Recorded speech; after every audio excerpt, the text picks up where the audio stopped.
हर कोई सोचता था कि लियम एक नॉर्मल बोरिंग सैलरी मैन था, लेकिन किस्मत ने उसे एक अलग ही ट्रिप पर भेज दिया। एक डेड एंड जॉब में फंसा हुआ लियम हमेशा की तरह ऑफिस में सो रहा था, लेकिन जब वे उठा तो खुद को एक रॉयल पार्टी में पाया। हर तरफ रईस लोग महंगे ड्रिंक्स ले रहे थे, चमकते दमकते कपड़े पहने हुए। सामने एक नौकरानी खड़ी थी जो उसे हिला हिलाकर उठा रही थी। लियम पूरी तरह कंफ्यूज था। भाई, ये सपना है क्या, या मैंने कल रात कोई बहुत खराब चीज खा ली थी?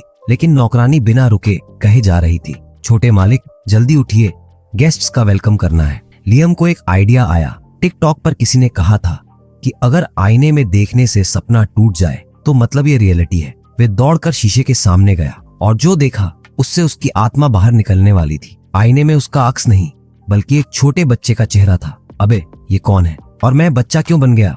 लियम अपनी ही शक्ल देखकर शॉक्ड था। नौकरानी को यह देखकर थोड़ी टेंशन हो गई। तभी एक रॉयल आवाज गूंजी, अपना दिमाग सही कर बेटा, लुक्स मैक्सिंग बाद में करना, पहले जाकर गेस्ट्स से मिल।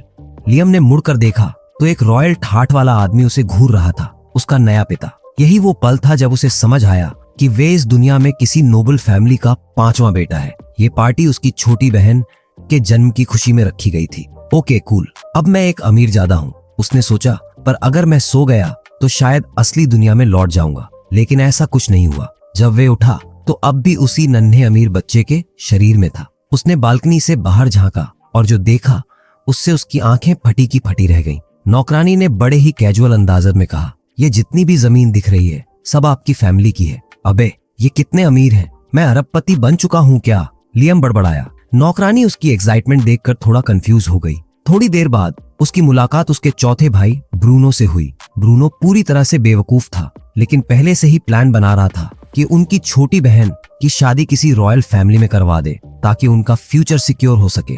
देखो भाई, हमें ये करना ही होगा वरना हमारा पूरा खानदान बर्बाद हो जाएगा। अबे, वो अभी पैदा हुई है, तू इतना प्लानिंग में क्यों लग गया? लियम ने चिढ़कर कहा। ब्रूनो ने समझाया कि इस दुनिया में हर नोबल फैमिली को देश के लिए कुछ करना पड़ता है, वरना उनकी नोबल स्टेटस छिन जाती है। सबसे बड़ी टेंशन ये थी कि उनके पापा अब तक कुछ भी काम का नहीं कर पाए थे और वो 3rd जनरेशन में थे। अगर उन्होंने जल्द ही कुछ नहीं किया तो वे सीधे नॉर्मल कॉमनर्स बन जाएंगे। और हमारे सबसे बड़े भाई एल ने क्या किया? लियम ने पूछा। ब्रूनो ने ठंडी सांस ली। उसने स्टोरी टाइम टिकटॉकर बनने की कोशिश की थी, पर फिर सिग्मा किंग ने उसे बेटा बिथास बोल दिया। अब हमारी फैमिली की सिचुएशन और खराब हो गई है। लियाम ने माथा पकड़ लिया। भाई, हमारी फैमिली का फ्यूचर टिकटॉक फेलियर्स और लुक्स मैक्सिंग पर डिपेंड कर रहा है। हम तो पहले से ही बर्बादी की कगार पर हैं। इससे पहले कि लियम और ब्रूनो और डिस्कस कर पाते, उनके मैजिक टीचर एंट्री मारते हैं। उनके हाथ में एक भारी भरकम किताब थी। लियम ने एक्साइटमेंट में छलांग लगाई। भाई, मैजिक सीखने को मिलेगा। ब्रूनो ने एक ठंडी निगाह डाली। शांत हो जा, ज्यादा हाइप मत ले, बहुत ही कम लोग मैजिक कर पाते हैं। लियम के दिमाग में एक ही सवाल चल रहा था, क्या उसे सच में मैजिक सीखने मिलेगा? लियम को अपने पिंप भाई ब्रूनो की बातों में कोई इंटरेस्ट नहीं था। वे सीधा बाहर भागा और नौकरानी से कहा कि उसे लाइब्रेरी ले चले। लाइब्रेरी में घुसते ही लियम ने देखा कि वहाँ ढेरों मैजिक बुक्स रखी हुई थीं। उसने बिना सोचे समझे एक उठा ली और पढ़ना शुरू कर दिया। थोड़ी देर बाद उसने एक बेसिक फायर स्पेल ट्राई किया और उसकी हथेली पर हल्की सी आग जल उठी, बिल्कुल एक मूर्ख कैंडल की तरह। नौकरानी ने उसे बधाई दी, लेकिन लियम को इससे ज्यादा चाहिए था। वे बिना टाइम वेस्ट किए अपने पिता के पास गया और पूछा कि क्या वे लाइब्रेरी से किताबें ले जा सकता है। उसके पिता, जिन्हें अपने 5वें बच्चे से कोई मतलब नहीं था, बोले, जो करना है कर। लियम ने मन ही मन उसे कोसा और जितनी किताबें उठा सकता था उठा लाया। हर दिन वे अपने कमरे में घंटों तक मैजिक प्रैक्टिस करता। धीरे धीरे उसकी स्किल्स बेहतर होती गईं। 1 महीने बाद बिना किसी बुक की हेल्प के वे आराम से फ्लेम मैजिक कर सकता था। जब ब्रूनो ने इसे देखा तो दंग रह गया। भाई, लोग 1 साल लगाते हैं बेसिक स्पेल सीखने में और तू बिना बुक के कास्ट कर रहा है। ब्रूनो ने भी ट्राई किया, लेकिन उसकी पैथेटिक हालत यह थी कि बुक हाथ में लेकर भी एक सिंपल स्पेल तक नहीं कर पाया। आखिरकार उसने हार मान ली और बोला, भाई, तू मैजिक से बड़ी चीजें कर सकता है और अपनी सोसाइटी में ऊंचा उठ सकता है। लेकिन लियम को इन चीजों में कोई इंटरेस्ट नहीं था। लियम सीधा लाइब्रेरी गया और एक आइस स्पेल की बुक उठाई, लेकिन रास्ते में उसके पिता ने उसे रोक लिया। क्या तूने मैजिक सीख लिया? उन्होंने पूछा। लियम थोड़ा नर्वस हो गया और गलती से बुक पर हल्का सा आइस मैजिक कास्ट कर दिया। उसके पिता अनइम्प्रेस थे। बस इतना ही। लियम ने सोचा कि इस ब्रेन रॉटेड आदमी को असली स्किल दिखानी पड़ेगी। उसने बिना किसी बुक के फ्लेम कटर स्पेल कास्ट कर दिया। उसका पिता पहली बार चौंका और कुछ सेकंड तक चुप रहा। फिर अचानक वे खुश हो गया। जितनी मैजिक बुक्स चाहिए ले लो, कहकर वे चला गया। लियम को पहली बार अच्छा लगा कि उसके पिता ने उसे अप्रूव किया। थोड़ी देर बाद वे जंगल में घूमते हुए एक अजीब आदमी से टकरा गया जो सफेद जैकेट पहने हुए था।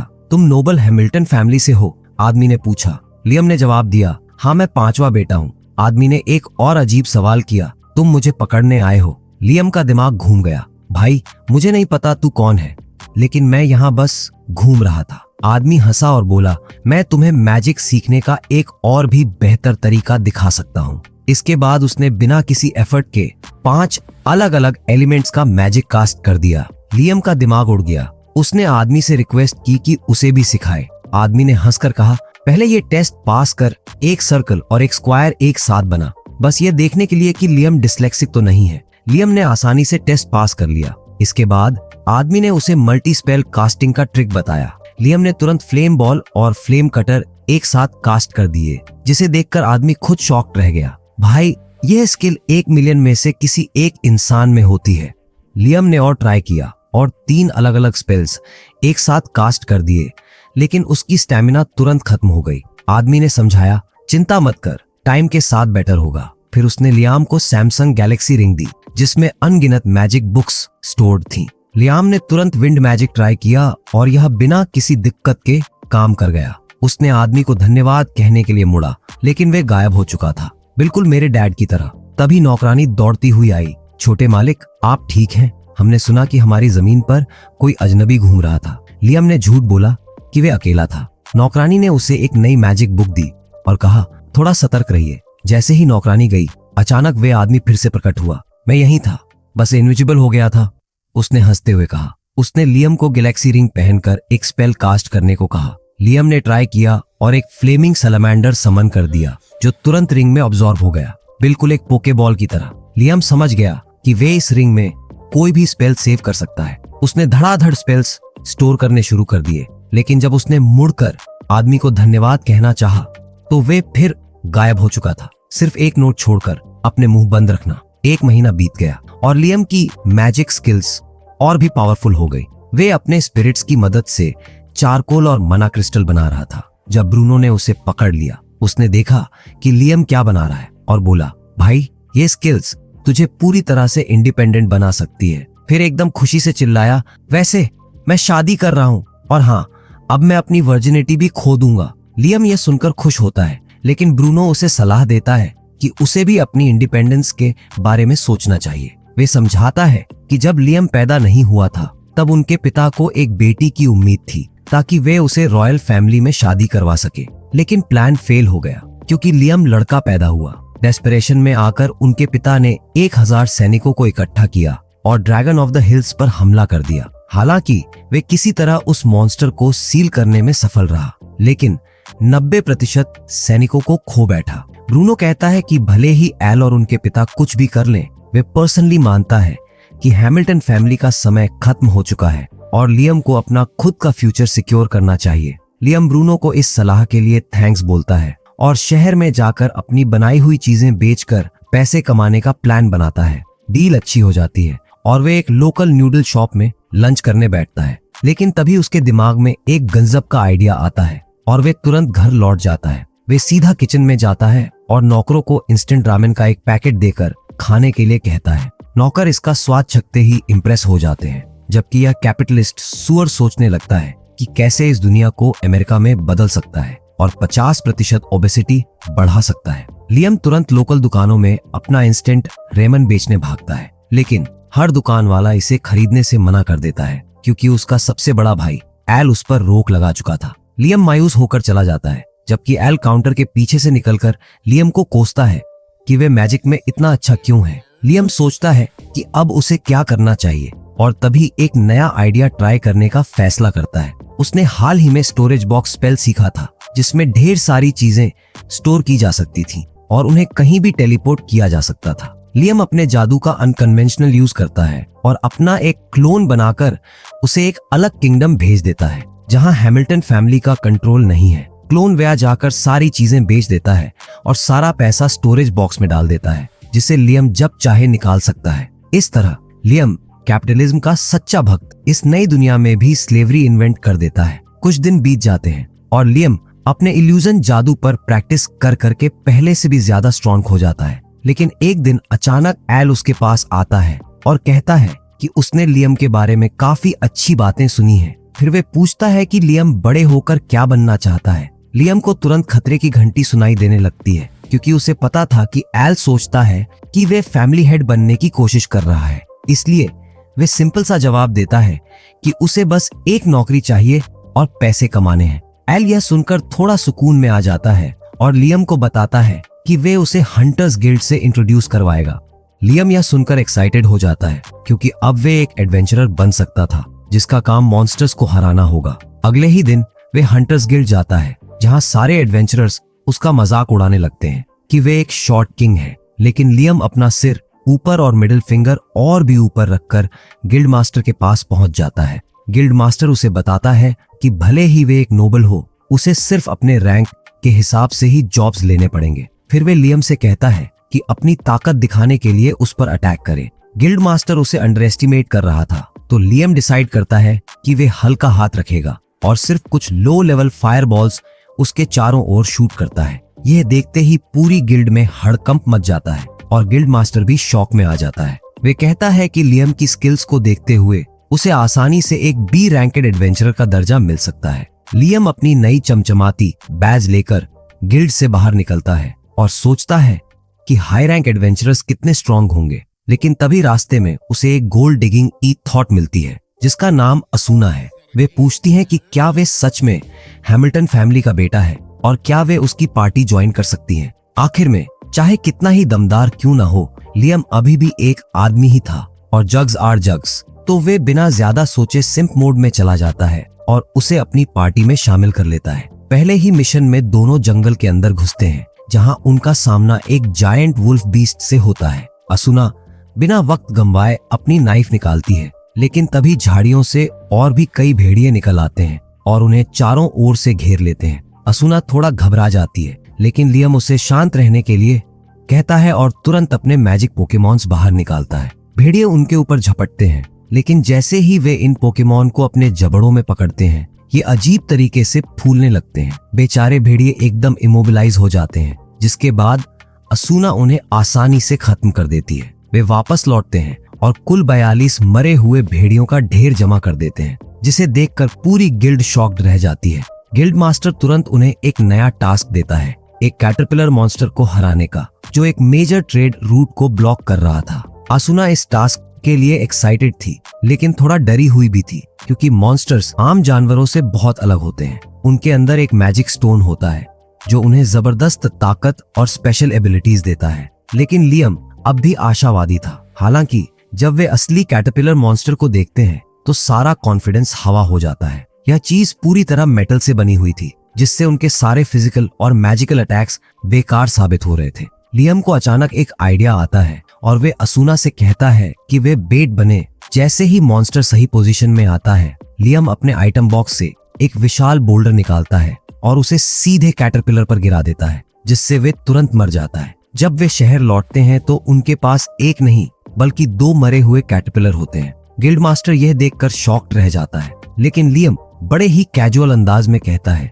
कि उसने बस अपनी एनिमी सर्च स्किल का इस्तेमाल किया और दूसरे कैटरपिलर को भी खोज लिया। गिल्ड मास्टर इससे इंप्रेस होकर उन्हें एक बड़ा बोनस दे देता है। कुछ दिन बाद एल और उनके पिता शहर आते हैं, जहां वे एक बहुत हाई रैंकिंग व्यक्ति के आने का इंतजार कर रहे थे। जैसे ही आदमी अपनी कैरेज से उतरता है, वे पहले लियम के पिता की तरफ बढ़ता है, लेकिन चलते चलते एक नजर लियम पर भी डालता है। लियम को थोड़ा अजीब महसूस होता है और उसकी टेंशन सही साबित होती है जब वे आदमी उसे बुलाता है और पूछता है कि उसके पास जो रिंग है वे उसे कहां से मिली। पता चलता है कि वे रहस्यमयी आदमी जिसने लियम को ट्रेन किया था, दरअसल रेमॉन्ड नाम का एक हाई स्किल्ड मैच था, जिसे यह आदमी पहले से जानता था। ये सुनकर बूढ़ा आदमी हंसने लगता है और फिर लियम से कहता है कि वे अपने नौकर पर जितनी ताकत से हो सके हमला करे ताकि उसकी स्ट्रेंथ को टेस्ट किया जा सके। बटलर आदमी एक कोने में खड़ा हो जाता है और लियम पूरी जान लगाकर 11 फायरबॉल अटैक्स चार्ज करता है और सीधा बटलर पर दाग देता है, जिससे उसका बैरियर टूट जाता है और उसे चोट लगती है, लेकिन वे बूढ़ा आदमी बजाय किसी चिंता के बस हंसता है और कहता है कि लियम पहले से ही काफी स्ट्रांग है। फिर वे पूछता है कि वे बड़ा होकर क्या करना चाहता है। लियम बिना किसी झिझक के जवाब देता है कि वे अपनी इंडिपेंडेंस चाहता है। यह सुनते ही बूढ़ा आदमी तुरंत उसे नाइट बना देता है ताकि लियम को पहले ही दिन से आजादी मिल जाए। कुछ समय बाद जब लियम अपने आइटम बॉक्स मैजिक की प्रैक्टिस कर रहा होता है, उसे एक लेटर मिलता है जो रेमोंड ने उसे लिखा था। उसमें लिखा था कि वे लियम को एक ग्रेजुएशन गिफ्ट देना चाहता है और उसने हाल ही में एक झील खाली कर दी है जिसमें 100 किलोग्राम सोना डाला गया है। अब लियाम को कोई तरीका निकालना होगा कि वे उस सोने को कैसे निकाले। लियाम दिमाग लगाकर सोचता है कि यह सोने की ईंटें नहीं हो सकती, तो वे अपने गट फीलिंग को फॉलो करता है और आइटम बॉक्स को कमांड देता है कि वे गोल्ड डस्ट पाउडर रिलीज करे। यह सही जवाब निकलता है।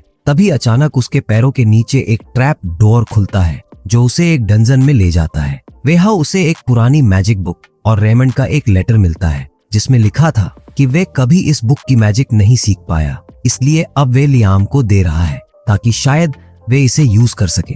लियम खुशी से झूम उठता है और तुरंत उस अदर वर्ल्डली मैजिक की प्रैक्टिस शुरू कर देता है, लेकिन बार बार कोशिश करने के बाद भी वे कुछ नहीं कर पाता। कई दिन गुजर जाते हैं जब आखिरकार लियम उस बुक से एक स्पेल कास्ट कर पाता है जिसका नाम अनदर वर्ल्ड था। इस स्पेल से एक जादुई दरवाजा खुलता है जो उसे किसी दूसरी डायमेंशन में ले जाता है जहां वे खुद को या किसी भी चीज को छिपा सकता है। उसे महसूस होता है कि इस स्पेल की अनलिमिटेड पॉसिबिलिटीज हैं और वे इसे और ज्यादा सीखने में जुट जाता है। एक और महीना बीत जाता है। एक दिन एडवेंचर पर जाते वक्त लियम और असुना का सामना एक जायंट फ्रॉग मॉन्स्टर से होता है। लियम के सभी अटैक्स फेल हो जाते हैं क्योंकि मेंढक अचानक खुद को सेल्फ डिस्ट्रक्ट मोड में डाल देता है। स्थिति को देखते हुए लियम बिना टाइम वेस्ट किए अनदर वर्ल्ड स्पेल का यूज करता है और खुद को और असुना को उसमें छिपा लेता है जिससे वे किसी तरह बच जाते हैं। असुना इस घटना के बाद खुद को कमजोर महसूस करने लगती है क्योंकि अगर लियम की मैजिक नहीं होती तो वे मर चुकी होती। गिल्ड में लौटने के बाद गिल्ड मास्टर यह देखकर चौंक जाता है क्योंकि यह एक ए रैंक्ड टास्क था। असुना की शंका देखकर गिल्ड मास्टर उसे सलाह देता है कि वे लियम के साथ एक फेमिलियर कॉन्ट्रैक्ट बना ले जिससे वे जल्दी लेवल अप कर सके। असुना जो पहले से ही पावर हंग्री हुक थी तुरंत मान जाती है और गिल्ड मास्टर एक स्पेल कास्ट करके उन्हें एक कॉन्ट्रैक्ट में बांध देता है। इससे उसे तुरंत एक यूनिक स्किल मिलती है जिससे वे फ्लैश से भी तेज दौड़ सकती है। यह देखकर असुना लियम को अपनी दोस्त जॉर्ड के पास ले जाती है जो एक वेटरन एडवेंचरर थी। जॉर्ड भी लियम के साथ एक कॉन्ट्रैक्ट बनाती है और सभी को शॉक करते हुए उसे भी एक यूनिक स्किल मिलती है जिससे वे अपनी कुकिंग से किसी भी जख्म को ठीक कर सकती थी। ये एक तरह से मिरेकल था और जल्द ही इसकी खबर पूरे किंगडम में फैल जाती है। कुछ दिन बाद वही बूढ़ा आदमी लियम को चाय पर बुलाता है और बताता है कि प्रिंसेस स्कारलेट लियाम के स्लेव्स को परफॉर्म करते हुए देखना चाहती है, लेकिन लियाम यह सुनते ही साफ मना कर देता है, भाई वे मेरे दोस्त हैं, कोई सर्कस के जानवर नहीं। जाने से पहले बूढ़ा आदमी तुरंत माफी मांगता है, लेकिन इस पूरे समय असली प्रिंसेस वही नौकरानी के रूप में छिपी हुई थी और लियम को देखकर काफी इम्प्रेस हो चुकी थी कि उसने एक रॉयल ऑनर्डर को ठुकराने की हिम्मत दिखाई। अगले दिन लियम को प्रिंसेस स्कारलेट से मिलने बुलाया जाता है, लेकिन उसे देखते ही उसे समझ आ जाता है कि यह लड़की पूरी तरह से टॉक्सिक पर्सनालिटी वाली है। जैसे ही वे उसे ग्रीट करता है वे एक कुर्सी अरेंज करवाती है और फिर कहती है कि वे उसे बताए कि उसने जायंट कैटरपिलर्स और फ्रॉग मॉन्स्टर्स को कैसे हराया। लियम राहत की सांस लेता है क्योंकि यह उसके लिए एक इजी रिक्वेस्ट थी। प्रिंसेस यह जानकर काफी इम्प्रेस होती है कि उसने बिना किसी हाई लेवल मैजिक के इतने खतरनाक मॉन्स्टर्स को हरा दिया, लेकिन तभी हाई लेवल मैजिक में का जिक्र होते ही लियम को अजीब सा फील होने लगता है। लेकिन तभी स्कारलेट उसे रियलिटी में वापस खींच लाती है और पूछती है कि क्या वे अपना कॉन्ट्रैक्ट मैजिक उसे दिखा सकता है। लियम को यह साफ था कि वे सिर्फ रॉयल अथॉरिटी की वजह से झुकने वाला नहीं था। लियम साफ शब्दों में स्कारलेट की रिक्वेस्ट ठुकरा देता है और कहता है कि उसके दोस्त कोई सर्कस के जानवर नहीं है। लेकिन स्कारलेट अचानक हंसने लगती है और कहती है कि लियम वाकई एक मजेदार इंसान है जिसने उसे 2 बार एंटरटेन किया। वे घोषणा करती हैं कि उसे इसका इनाम मिलेगा और बिना किसी चेतावनी के उसे बैरन का टाइटल दे देती है। लियम पूरी तरह से कंफ्यूज हो जाता है क्योंकि उसे खुद नहीं पता कि उसने ऐसा क्या किया जो उसे प्रमोशन मिल गया। लेकिन स्कारलेट उसे बताती है कि उसने उसे 2 बार हंसाया और यह अपने आप में एक बड़ी उपलब्धि है। वे उसे एक मैजिक बुक भी देती हैं जिसमें फेमिलियर कॉन्ट्रैक्ट मैजिक के बारे में लिखा होता है, जिसे पाकर लियम बेहद खुश हो जाता है। बाद में जब वे जंगल में जाकर बुक में लिखी मैजिक सीख रहा होता है तो ब्रूनो वहाँ आता है। वे उसे बर्थडे बम्प्स देकर बधाई देता है कि अब वे एक नोबल बन चुका है और फिर कहता है कि एल अभी खुद को कोस रहा होगा क्योंकि उसने अनजाने में ही सही लियम को अपने पिता से भी बड़ा टाइटल दिलवा दिया। लियम कहता है कि वे अभी भी सिर्फ बैरन हैं, जो उसके पिता से लोअर रैंक है, लेकिन ब्रूनो समझाता है कि जो फर्स्ट जनरेशन नोबल्स अपनी उपलब्धियों के दम पर यह टाइटल कमाते हैं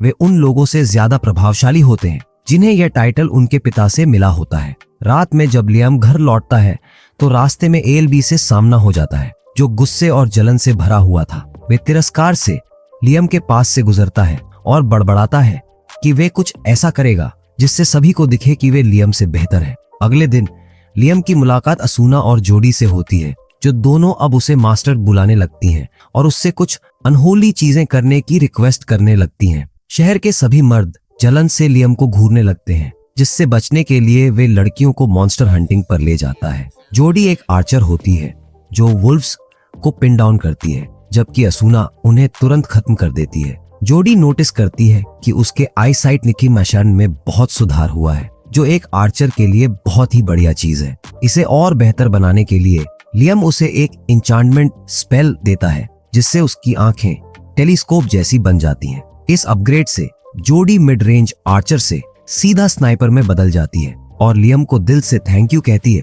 जल्द ही वे गिल्ड लौटते हैं, जहां चारों तरफ हड़कंप मचा हुआ था। जब वे एक आदमी से पूछते हैं कि क्या हुआ, तो पता चलता है कि डम्बास एएलबी ने कुछ बहुत बड़ी गलती कर दी है। उसने उस पावरफुल मॉन्स्टर की सील हटा दी है जो उनकी टेरिटरी में दशकों से कैद था, और इसकी वजह से कई लोग गंभीर रूप से घायल हो चुके हैं। लियम तुरंत समझ जाता है कि यह सब एल ने सिर्फ जलन के कारण किया है और वे फौरन माउंटेन्स की तरफ भागता है। वहां पहुंचते ही वे देखता है कि दर्जनों घायल सैनिक पड़े हैं और एल्बिस भी स्ट्रेचर पर पड़ा हुआ है। लियम को देखते ही एल उसका कॉलर पकड़ लेता है और चिल्लाता है, मैं तुझसे हार नहीं मानूंगा। लेकिन तभी गिल्ड मास्टर आता है और उसे जोर से बॉन्क मारकर सुला देता है, क्योंकि वे इस बेवकूफ से एक और शब्द सुनने के मूड में नहीं था। ए पूछती है कि वे किस चीज से लड़ रहे हैं, तो गिल्ड मास्टर बताता है कि दशकों पहले लियम के ग्रेट ग्रैंडपा ने ड्रैगन फील्ड राइडन को पहाड़ों में सील कर दिया था, लेकिन अब एल ने वे सील हटा दी है।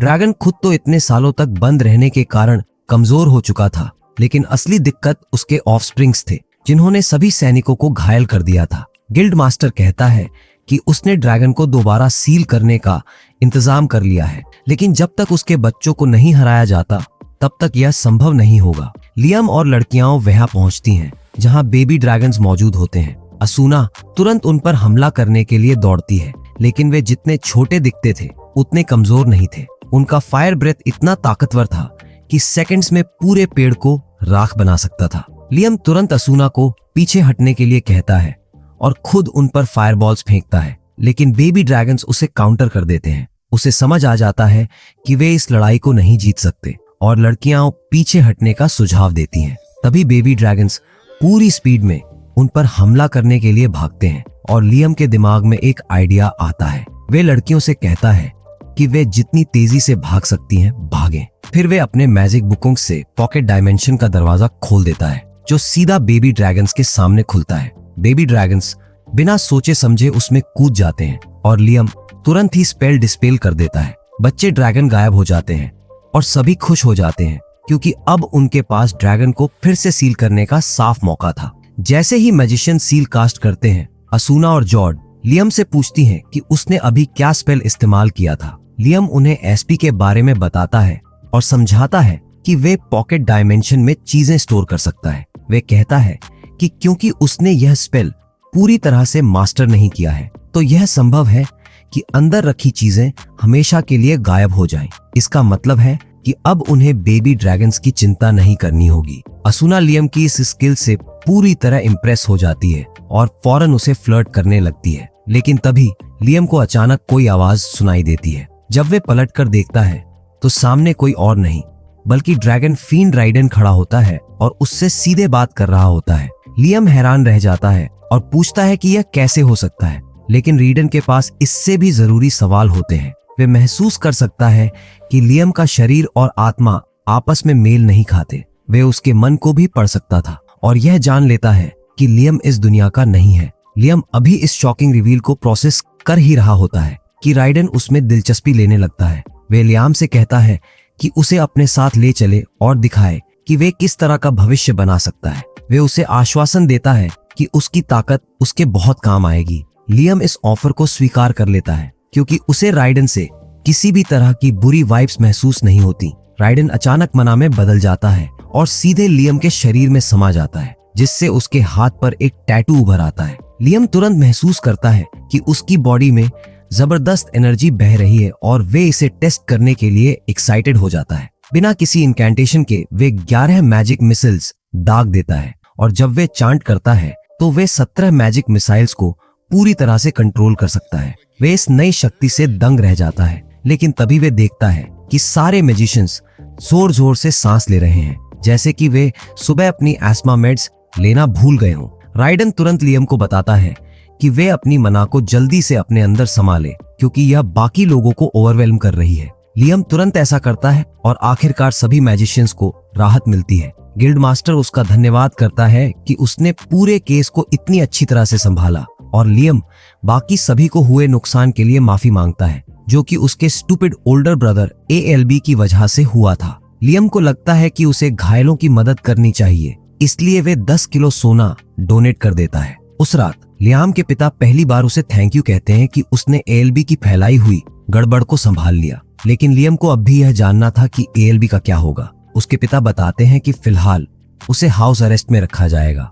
और उसके लिए सख्त सजा पर विचार किया जा रहा है। लियम को अपने भाई के लिए थोड़ा बुरा लगता है और वे उसके कमरे की ओर जाता है, लेकिन अंदर नहीं जाता। अंदर से ALB की चीखें आ रही थीं। मुझे हैमिल्टन फैमिली को फिर से जिंदा करना चाहिए था, न कि लियम को। लियम को एहसास होता है कि उसका भाई असल में सिर्फ फैमिली नेम की परवाह करता था और इसी वजह से वे इतना अजीब बन गया था। वे उसे डिस्टर्ब नहीं करता और सोने चला जाता है। अगली सुबह जब वे जागता है तो पाता है कि उसे 2 न्यू एक्साइटिंग स्पेल्स मिले हैं, जो उसे राइडन से कॉन्ट्रैक्ट बनाने के बाद मिले। वे तुरंत जंगल की ओर भागता है और पूरे दिन मेहनत करके उनमें से सिर्फ एक स्पेल को मास्टर कर पाता है। यह स्पेल उसे बेबी ड्रैगन को पॉकेट डिमेंशन से समन करने की इजाजत देता है और अब वे पूरी तरह से फ्रेंडली और आज्ञाकारी हो चुका था। लियम ड्रैगन को अपने साथ खेलते देख रहा होता है, तभी अचानक एक हैरान करने वाली आवाजें सुनाई देती है। तुम होली मैजिक भी कर सकते हो। लियम पलटकर देखता है और सामने प्रिंसेस स्कारलेट खड़ी होती है।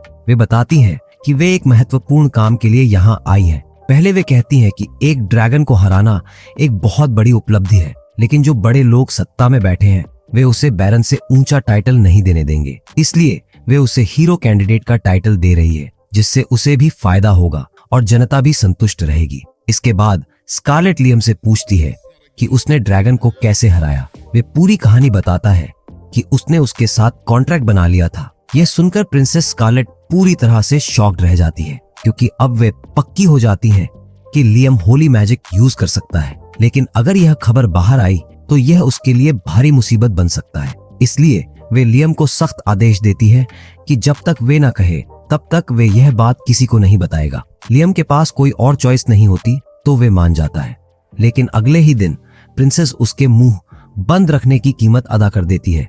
ये एक ट्रेजर चेस्ट जिसमें 3000 सोने के सिक्के थे। कुछ दिनों बाद ओल्ड मैन जेम्स लियम से मिलने आता है और सीधा उससे पूछता है कि क्या वे होली मैजिक कर सकता है। लियम हकलाने लगता है और बहाना बनाने की कोशिश करता है, क्योंकि प्रिंसेस स्कारलेट ने उसे चुप रहने के लिए पैसे दिए थे। लेकिन जेम्स कहता है कि प्रिंसेस अभी बहुत छोटी और अनुभवहीन है और इतने बड़े मामलों को हैंडल करने के लिए तैयार नहीं है। वे आगे कहता है कि जिस मात्रा में पैसे लियम को गिफ्ट किए गए हैं उससे उसे शक होने लगा था। ऊपर से अगर स्कारलेट वाकई चाहती तो वे लियम की उपलब्धियों को राजा के सामने पेश करके उसे प्रमोशन दिला सकती थी, लेकिन उसने ऐसा नहीं किया। इसका मतलब यह था कि वे कुछ छिपा रही थी। जेम्स जब और जोर देकर पूछता है तो आखिरकार लियम हार मान लेता है और कबूल करता है कि उसने ड्रैगन फील्ड राइडन की शक्ति को अब्सॉर्ब करने के बाद कुछ होली मैजिक स्पेल्स हासिल कर लिए। जेम्स इसे देखने के लिए उत्सुक हो जाता है और लियम उसे ऑल क्लियर स्पेल दिखाता है,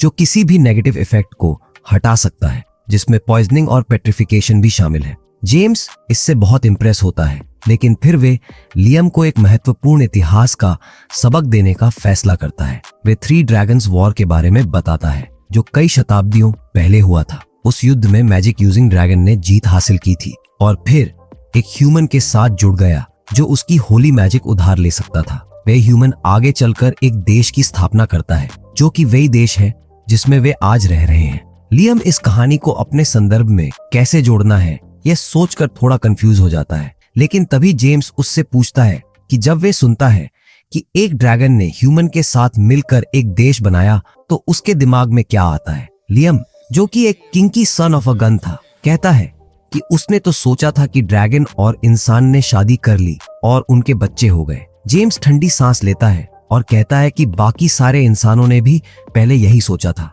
लेकिन अब उसे लगता है कि मामला उल्टा था। वे लियम से कहता है कि उसने ड्रैगन को अपने शरीर में ऑब्जॉर्ब कर लिया है, इसलिए वे उसके साथ ज्वाइन हो चुका है। लियम को यह लॉजिक सही लगने लगता है और फिर जेम्स कहता है कि उसमें अपने देश की फाउंडेशन लेजेंड को दोबारा दोहराने की क्षमता है। लेकिन यही बात जेम्स को दो चीजों के लिए चिंतित कर रही थी। पहली, हैमिल्टन फैमिली को लेकर। जेम्स बताता है कि लियम के ग्रेट ग्रैंडफादर को नोबल का टाइटल मिला था क्योंकि उसने राइडन को सील किया था। लेकिन अगर यह सच निकला कि राइडन वही ड्रैगन था जिसने उनके देश की स्थापना में मदद की थी, तो उनकी यह उपलब्धि तुरंत रद्द हो जाएगी और बदतर स्थिति में उनका नोबल स्टेटस भी खत्म हो सकता है। लेकिन यह अभी भी छोटी समस्या थी, क्योंकि जेम्स को सबसे बड़ा डर यह था कि क्या होगा अगर राइडन अब गुस्से में है और अपने सील किए जाने का बदला लेने की साजिश रच रहा है। लियम को जेम्स की बातों में लॉजिक तो दिखता है, लेकिन फिर उसे याद आता है कि जब उसने पहले राइडन को ड्रैगन फील्ड कहा था तो उसने एकदम शांत भाव से जवाब दिया था कि उसे इससे कोई फर्क नहीं पड़ता कि इंसान उसे क्या बुलाते हैं, क्योंकि हर कुछ शताब्दियों में वे उसे कोई नया टाइटल दे देते हैं। लियम को एहसास होता है कि राइडन को इस किंगडम से कोई नाराजगी नहीं है और जेम्स यह मान लेता है कि यह सब सिर्फ लियम की वजह से हुआ, जिसने ड्रैगन से ठीक से बातचीत की और उसे सही तरीके से आजाद किया। अगले दिन जब लियम गिल्ड जाता है तो असूना और जॉर्ड बेसब्री से उसका इंतजार कर रही होती हैं। जैसे ही वे उसे देखती हैं, वे उसे सीधे गिल्ड से बाहर खींच लेती हैं, क्योंकि वह कई लोग लियम में इंटरेस्ट दिखा रहे थे। ड्रैगन को हराने के बाद सभी लियम की पार्टी को ज्वाइन करना चाहते थे ताकि वे उन्हें भी कैरी कर सके। लड़कियां उसे समझाती हैं कि किसी को भी पार्टी में शामिल करने से पहले सावधान रहे, लेकिन यही सब नहीं था। जैसे ही लियम घर पहुंचता है, वे देखता है कि उसके सामने टिंडर प्रोफाइल्स का एक मोटा सा बंडल रखा हुआ है उन लड़कियों का जो उससे शादी करना चाहती हैं या फिर उनके घर वाले उन्हें शादी के लिए आगे बढ़ा रहे थे। लियम इस अचानक पड़ी लाइमलाइट से थोड़ा परेशान हो जाता है, लेकिन तभी ब्रूनो द पिम्प वहां पहुंचता है और कहता है कि उसे लियम की शादी अपनी बीवी की दूर की बहन से करानी है। किसी तरह लियम इन सभी शादी के ऑफर्स से बच निकलता है और सीधा असूना और जॉर्ज के पास जाता है ताकि उन्हें कुछ खास दिखा सके। वे उन्हें जंगल में ले जाता है और वे दोनों सोच रही होती हैं कि शायद वे अपनी फुट लॉन्ग सॉसेज दिखाने वाला है, लेकिन इसके बजाय वे उन्हें अपनी पॉकेट डिमेंशन के अंदर ले जाता है, जिसमें अब एक हाउस भी मौजूद था। वे बताता है कि उसने इसे एक अलग शहर के कारपेंटर्स से बनवाया और फिर इसे डायरेक्ट पॉकेट डिमेंशन में डाल दिया। चूंकि अब उसने अनदर वर्ल्ड स्किल पूरी तरह मास्टर कर लिया था, इसलिए इस डायमेंशन में रखी चीजें गायब नहीं होंगी। इसके बाद लियम उन्हें पूरे घर का टूर देता है और मजाक में समझाता है कि हर लोकेशन पर वे किस पोजीशन में रह सकते हैं। जॉर्ज नोटिस करती है कि यह जगह बहुत ज्यादा ब्राइट है और लियम तय करता है कि वे इस पर एक्सपेरिमेंट करेगा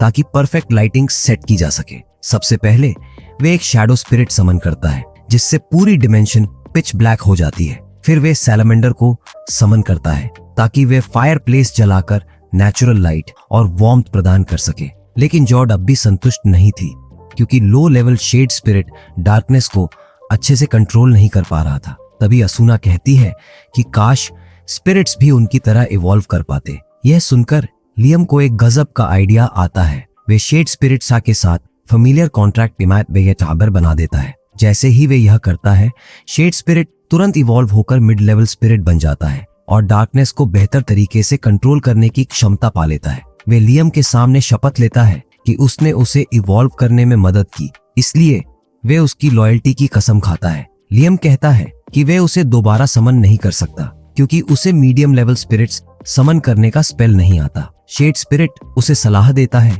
कि वे उसे रिंग में स्टोर करे और फिर प्रैक्टिस करे जब तक कि वे उसे आजादी से समन न कर सके। लियम को यह आइडिया पसंद आता है और वे तुरंत स्पिरिट को अपनी रिंग के अंदर समा लेता है। इसके बाद वे सैलामेंडर को भी इवॉल्व करके उसे अपनी रिंग में स्टोर कर देता है। इसी तरह वे हर एलिमेंट का एक मिड लेवल स्पिरिट विकसित करता है और आखिरकार medium level spirit summoning magic हासिल करता है, जो बेहद कीमती था। अगले दिन लियम जंगल में जाता है क्योंकि रीडन ने उसे वहां भेजा था। अचानक रीडन उससे संपर्क करता है और कहता है कि वे उसके बच्चे को समन करे। जैसे ही वे ऐसा करता है, बेबी ड्रैगन उसे सीधा hidden forest of the fairies ले जाता है। जैसे ही वहां मौजूद फेरीज लियम को देखते हैं, वे डरकर भाग जाती हैं। लेकिन जब वे उन्हें बताता है कि उसे रिडॉन ने भेजा है, तो वे उस पर भरोसा करने लगती हैं। रिडॉन ने लियम को बताया था कि फेरीज संकट में थी क्योंकि उनका शिकार किया जा रहा था। उनके पंखों की मार्केट में बहुत ऊंची कीमत थी,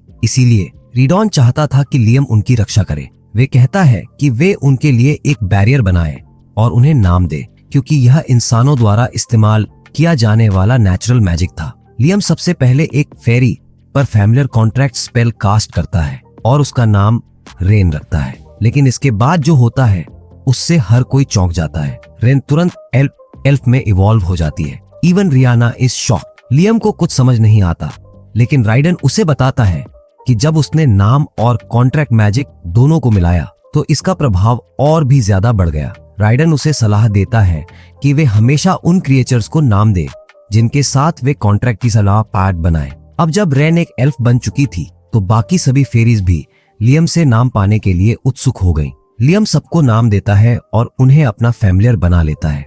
थोड़ी ही देर में पूरी फेरी रेस एल्फ्स में बदल जाती है। रना, जो उनमें से सबसे प्रभावशाली थी, लियम से पूछती है कि वे उसके लिए कैसे काम कर सकती हैं। लेकिन लियम के पास कोई टास्क नहीं था, तो वे बस कहता है अपना खुद का एक विलेज बनाओ और यहाँ खुशहाल रहो। एल्फ्स तुरंत अपने गांव की योजना बनाने लगते हैं, जबकि लियम लगातार माना ओवरयूज की वजह से थक जाता है। जैसे ही वे आराम करने के लिए बैठता है, उसे जंगल के अंदर एक अजीब सी मैजिक पावर महसूस होती है। वे उस दिशा में बढ़ता है और जल्द ही एक मैजिक फ्रूट को पेड़ से लटकते हुए देखता है। रना वेहान आ जाती है और बताती है कि जब भी फेरीज के पास फ्री टाइम होता है, तो वे हवा में मौजूद मैजिक को इकट्ठा करके उसे एक जगह केंद्रित कर देती हैं। राइडन लियम को इसे ट्राई करने के लिए कहता है। राना की इजाजत मिलने के बाद लियम उस फ्रूट को खाता है और तुरंत ही उसके अंदर अनलिमिटेड एनर्जी महसूस होती है। वे टेस्ट करने के लिए मैजिक मिसल्स दागता है और पाता है कि अब वे 19 मिसल्स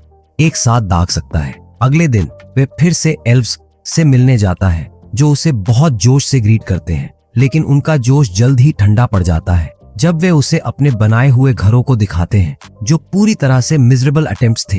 तभी अचानक वे एक तेज चीख सुनते हैं। जब वे दौड़कर वहां पहुंचते हैं, तो देखते हैं कि कुछ बैंडिट्स ने एक एल्फ को पकड़ रखा है। लियम दौड़कर उन बैंडिट्स की तरफ जाता है और उन्हें धमकाता है कि वे उस लड़की को छोड़ दें, लेकिन वे उसे एक रियलिटी चेक देने का फैसला करते हैं। एक बैंडिट उस पर हमला करता है, लेकिन लियम उसे बस एक मैजिक मिसल से हवा में उड़ा देता है। बाकी दो बैंडिट्स उसे टैग टीम करने की कोशिश करते हैं, लेकिन लियम तुरंत अपना शैडो क्लोन समन करता है और उनके कंबाइंड अटैक से दोनों को नॉकआउट कर देता है। इसके बाद लियम तय करता है कि वे एल्व्स को अस्थायी रूप से अपनी पॉकेट डिमेंशन में भेज देगा, क्योंकि जंगल अब उनके लिए सुरक्षित नहीं था। उसे चिंता थी कि वह पर्याप्त जगह नहीं होगी, लेकिन उसे आश्चर्य हुआ जब उसने देखा कि उसकी पॉकेट डिमेंशन अब पहले से ज्यादा एक्सपैंडेड हो चुकी थी। शायद इसलिए क्योंकि उसने कल मैजिक फ्रूट खाया था। लियम लड़कियों को अंदर भेजता है और फिर उन्हें अपनी टेरिटरी में लाकर बाहर निकालता है,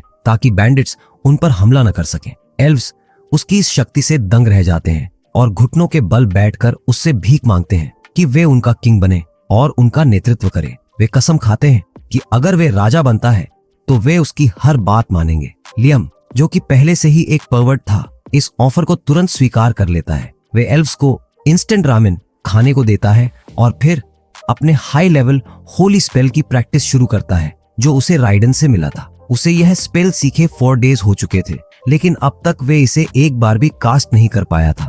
अचानक उसे यूरिका मोमेंट मिलता है और वे आखिरकार स्पेल को समझ जाता है। वे एल्व्स को अपने आसपास इकट्ठा करता है और अपना नया सीखा हुआ टेलीपोर्टेशन मैजिक इस्तेमाल करता है, जिससे वे सभी को एक आइसोलेटेड लैंड पर पहुंचा देता है जो उसके घर से 100 किलोमीटर दूर था। वहां पहले से ही उसका क्लोन मौजूद था और इसी ट्रिक के जरिए उसने इस जगह को अपनी टेलीपोर्टेशन मैजिक के लिए डेस्टिनेशन सेट किया था। वे क्लोन को डिस्पेल कर देता है और फिर रिडन उसे आदेश देता है कि वे अपनी क्रेस्ट्स पावर का उपयोग करके इस पूरे इलाके को अनलॉक करे। जैसे ही लियम ऐसा करता है, एक सील टूट जाता है और इस जगह की असली सुंदरता सामने आ जाती है। एल्व्स खुश हो जाते हैं क्योंकि अब वे एक लुश फॉरेस्ट में रहने वाले थे, लेकिन तभी रिडन बताता है कि यह उन जगहों में से एक है जिन्हें उसने सील किया था। लियम उससे पूछता है कि ऐसा क्यों किया गया था, लेकिन राइडन चुप हो जाता है तो वे और ज्यादा नहीं पूछता। इसके बाद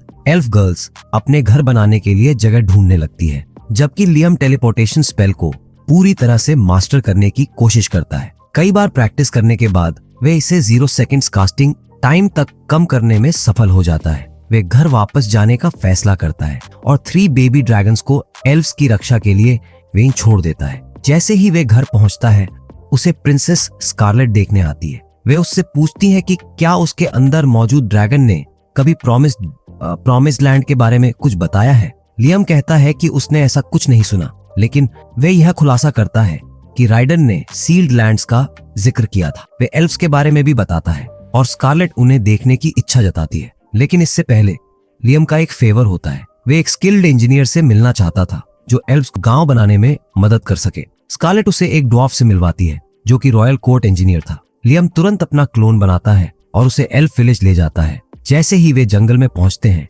स्कारलेट राइडन से पूछती है कि क्या यही प्रॉमिस्ड लैंड है, लेकिन वे कोई डेफिनेट आंसर नहीं देता। स्कारलेट बताती है कि लेजेंड के अनुसार जब मानवता डिस्ट्रक्शन के कगार पर होगी तो वे इस प्रॉमिस्ड लैंड में शरण लेंगे। फिर वे एक रिंग निकालती है जो उनकी सैल्वेशन की थी और यह लियम्स टैटू के साथ रेजोनेट करने लगती है। लियाम इसे पकड़ने की इजाजत मांगता है और जैसे ही वे इसे छूता है, पूरी द्वीप हवा में तैरने लगती है। अब स्कारलेट को किसी भी संदेह की जरूरत नहीं थी। वे तुरंत लियम के सामने घुटनों के बल बैठ जाती है, उसकी लॉयल्टी की शपथ लेती है और उससे निवेदन करती है कि वे यहाँ एक नया कंट्री बनाए जो सभी को बचा सके। जल्द ही एल्व्स अपने गांव बनाने में जुट जाते हैं और ड्वार्फ इंजीनियर उनकी मदद करता है। दूसरी ओर लियम पूरे क्षेत्र से मॉन्स्टर्स को खत्म करने के लिए निकल पड़ता है। स्कारलेट उत्सुकता से उसे मॉन्स्टर्स से लड़ते हुए देखती रहती है, लेकिन तभी लियम उससे पूछता है कि क्या उसे अब राजधानी वापस नहीं लौट जाना चाहिए।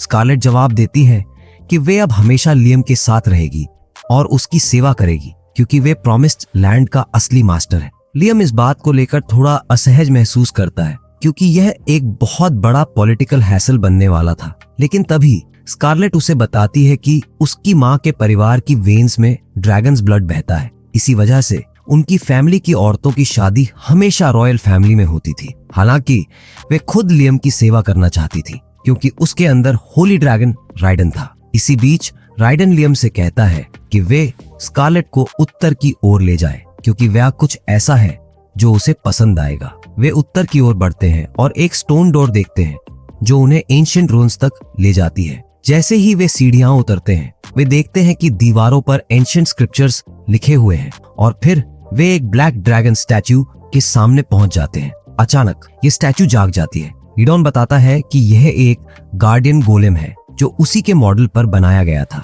लियाम की पहली परीक्षा इसे हराने की थी। रिडन उसे एक हिंट देता है, इस गोलेम के सिर पर मेरा नाम एंशिएंट लैंग्वेज में लिखा है और अगर तुम उसमें से एक अक्षर मिटा दो तो यह शब्द ओबे में बदल जाएगा। सौभाग्य से स्कारलेट को यह भाषा आती थी। वे लियम को सही अक्षर बताती हैं और लियाम टेलीपोर्ट करके गोलेम के सिर पर वार करता है।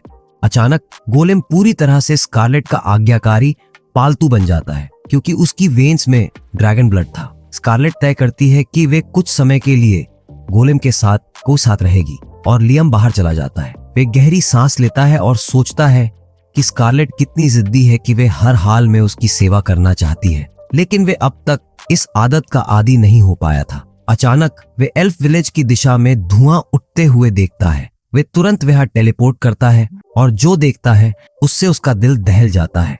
पूरा गांव राख में तब्दील हो चुका था। रेना दौड़ती हुई लियम के पास आती है और बताती है कि वुल्फमैन ने उन पर हमला किया और पूरा गांव तबाह कर दिया। इससे पहले कि लियम कुछ कर पाता, वुल्फमैन ट्राइब खुद ही उससे सामना करने आ जाती है। उनका नेता उसे एक फिल्थी आउटसाइडर कहता है और धमकाता है कि अगर वे होली लैंड से तुरंत नहीं गया तो उसकी फैमिली के डिनर में वही परोसा जाएगा। लियम शांति से बात करने की कोशिश करता है, लेकिन वुल्फ लीडर बिना कोई मौका दिए उस पर झपट पड़ता है। लियम तुरंत टेलीपोर्ट करके उसके पीछे पहुंचता है और उसे क्लोज रेंज लाइटनिंग अटैक से रोक देता है। फिर वे बेबी ड्रैगन समन करता है ताकि वुल्फ लीडर को दिखा सके कि वे कोई संदिग्ध व्यक्ति नहीं है। वुल्फ लीडर यह देखकर हैरान रह जाता है और लियम उससे पूछता है कि क्या उसकी ट्राइब इतने समय से राइडन के आदेश पर इस क्षेत्र की रक्षा कर रही थी। वुल्फ लीडर पुष्टि करता है कि ऐसा ही है और फिर लियम उसे बताता है कि एल्व्स भी ड्रैगन्स प्रोटेक्शन के अंतर्गत आते हैं।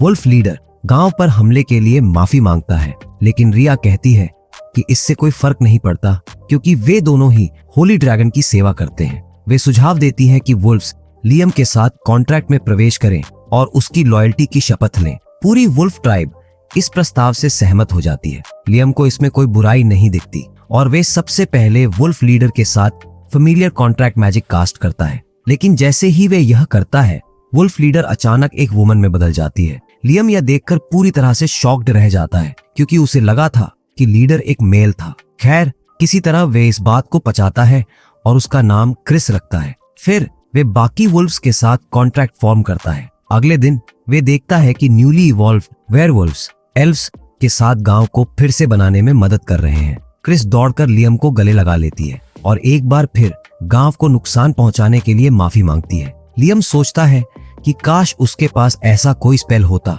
जिससे वे सब कुछ मैजिकली रिपेयर कर सकता।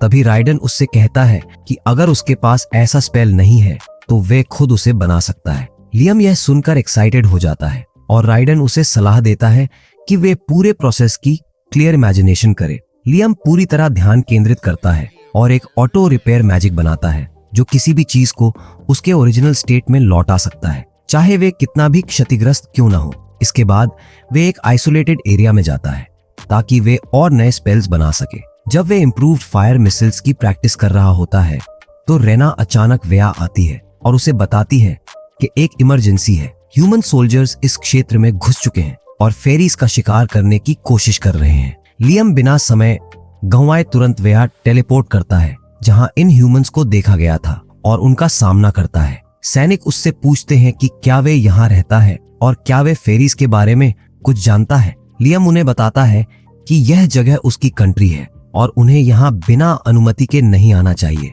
सैनिक उसका मजाक उड़ाते हैं और कहते हैं कि यह कहानी उसके इमेजिनरी फ्रेंड्स के लिए बेहतर होगी। वे आगे बढ़ने की कोशिश करते हैं तो लियम चेतावनी के रूप में मैजिक मिसाइल्स दागता है। इसके बावजूद एक आदमी उस पर झपट पड़ता है। लियम तुरंत टेलीपोर्ट करके उसके घोड़े पर चढ़ जाता है और फिर उसे मैजिक मिसाइल से उड़ा देता है। इसके बाद वे सैनिकों को कड़ी चेतावनी देता है कि वे फिर कभी उसकी कंट्री में कदम न रखें। सब कुछ निपटाने के बाद वे अपने गांव वापस लौटता है जहां रेना उसे उन फेरीज से मिलवाती है जो पहले से इस क्षेत्र में रह रही थी लेकिन ह्यूमंस के हमले की वजह से छिप गई थी। रेना बताती है कि वे सभी लियाम के साथ कॉन्ट्रैक्ट बनाना चाहती हैं। लियाम यह देखकर फ्लेबरगास्ट हो जाता है क्योंकि इनकी संख्या बहुत ज्यादा थी। वे पूरे दिन 1000 नाम बनाने में बिताता है जबकि वे फेरीज के साथ कॉन्ट्रैक्ट फॉर्म करता है और उन्हें एल्वीज में बदल देता है। जल्द ही वे सभी उसके गांव के रेजिडेंट्स बन जाते हैं। बाद में लियम अपनी पॉकेट डायमेंशन में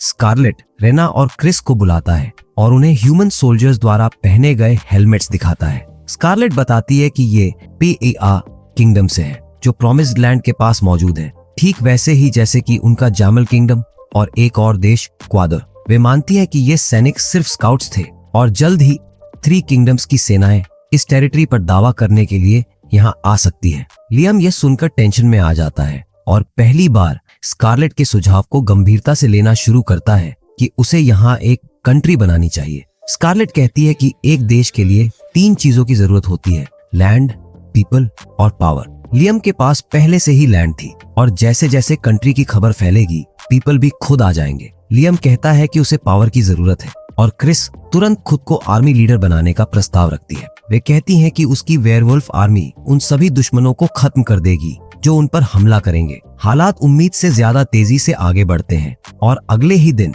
जैमल किंगडम का एक नोबल राजा के आदेश पर लियम से मिलने आता है। वे कहता है कि जैमल किंगडम लियम से युद्ध नहीं चाहता बल्कि एक अलायंस बनाना चाहता है। इसके लिए राजा ने प्रिंसेस स्कारलेट की शादी लियम से करने का प्रस्ताव दिया है। लियम यह सुनकर हक्का बक्का रह जाता है। प्रस्ताव सुनने में अच्छा लग रहा था, लेकिन वे पहले स्कारलेट से बात करके इसकी पुष्टि करना चाहता था। वे तुरंत टेलीपैथी स्पेल बनाता है ताकि वे दूसरों को बिना बताए आपस में बात कर सकें। वे स्कारलेट से पूछता है कि क्या उसे यह प्रस्ताव स्वीकार करना चाहिए। स्कारलेट जवाब देती है कि उसे यह करना चाहिए क्योंकि भले ही इसके पीछे कोई बड़ा पॉलिटिकल प्लान हो, यह शादी उसके किंगडम के लिए फायदेमंद होगी। यह सुनकर लियम नोबल के प्रस्ताव को स्वीकार कर लेता है और कहता है कि वे प्रिंसेस से शादी करेगा, लेकिन अभी नहीं। वे कहता है कि उसे कम से कम 1 साल चाहिए ताकि वे अपने छोटे राष्ट्र को ऐसा बना सके जो स्कारलेट के लिए उपयुक्त हो। नोबल यह सुनकर सहमत होता है और कहता है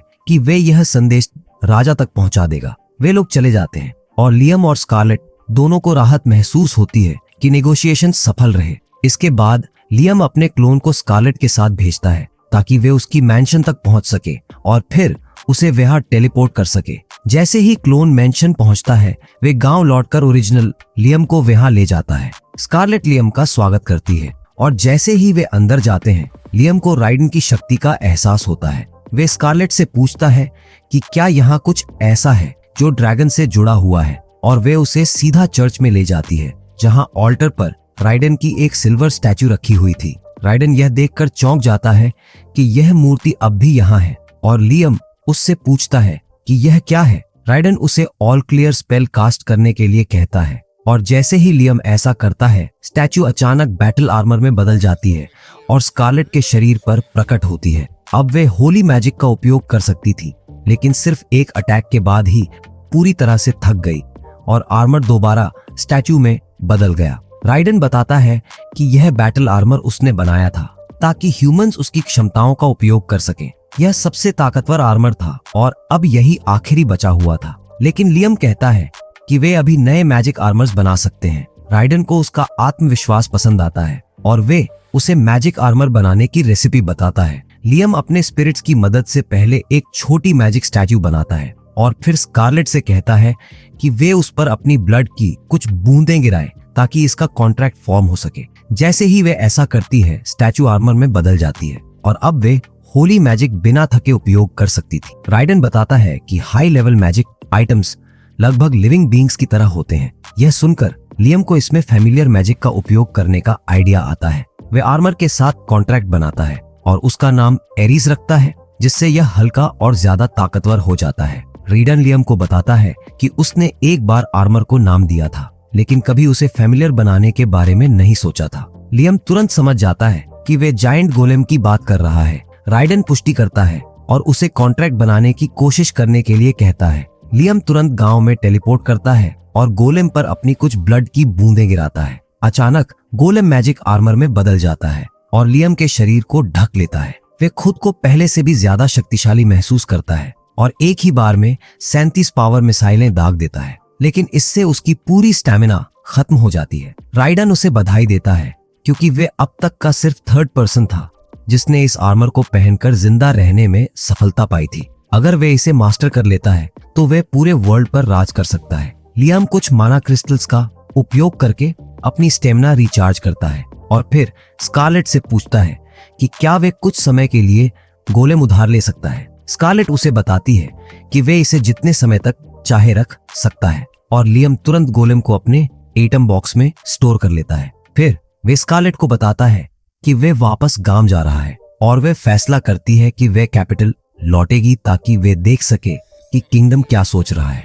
लियम उसे उसकी मैंशन वापस टेलीपोर्ट करता है और फिर गांव लौट जाता है। वे देखता है कि घरों का निर्माण तेजी से चल रहा है और गांव 1 हफ्ते में तैयार हो जाएगा। तभी रेना दौड़ती हुई आती है और बताती है कि उन्हें पता चला है कि गांव के पास एक ट्रोल ट्राइब रहती है। लियम ने सुना था कि ट्रोल्स विशाल और ताकतवर होते हैं और वे या तो बहुत हिंसक होते हैं या फिर बहुत दयालु। वे रेना से पूछता है कि वे किस तरह के ट्रोल्स हैं और वे जवाब देती हैं कि वे हिंसक हैं। वे चिंतित होती हैं कि अगर ह्यूमंस इस क्षेत्र में आते रहे और ट्रोल्स ने उनसे झगड़ा शुरू कर दिया तो यह सभी के लिए बुरा होगा। इसलिए वे लियम से पूछती हैं कि क्या वे ट्रोल्स को भी अपने अधीन ला सकता है। लियम को यह विचार पसंद आता है और वे तुरंत उस दिशा में जाता है जहां ट्रोल्स को देखा गया था। रास्ते में उसे आयरन ओर मिलती है जो बहुत उपयोगी हो सकती थी। अचानक ट्रोल्स उसे घेर लेते हैं और पूछते हैं कि वे कौन हैं। लियम खुद को परिचित कराता है और उन्हें अपने गांव के बारे में बताता है।